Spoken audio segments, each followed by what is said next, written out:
ليه الإنسان من غير إيمان مهما زاد وعيه ومهما كبرت معرفته بيفضل ضعيف؟ الإجابة ببساطة لأن مقياس العقل هو المنطق عشان يقدر يحلل ويفسر أي شيء بيحصل حواليه.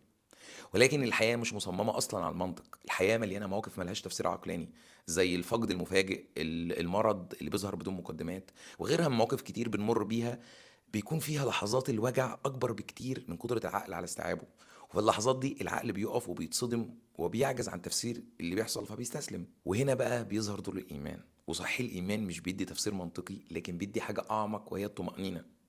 وبالمناسبة الإيمان مش بديل للعلم ولا خصم للمنطق، ولكن هو الجزء اللي بيعمل الشغل اللي العقل بيعجز عنه، فبيخليك تكمل وتتجاوز اللحظات الصعبة. الإيمان هو قوة داخلية مش محتاجة أصلا دليل ولا شرح ولا برهان، وهنا تكمن قوته. لأن قيمته مش في الإجابة، هو قيمته في مقدار السكينة اللي بيحطها جواك. وبالمناسبة الدنيا عمرها ما طلبت منك تفهمها، الدنيا طلبت منك تتحملها. والتحمل مش شطارة عقل، التحمل هي قوة روح. وعشان كده الإنسان مش محتاج يفسر كل شيء بيحصل حواليه، ولكن هو محتاج يحس إنه مش لوحده وسط كل شيء. وهنا أصل الإيمان. وبس كده.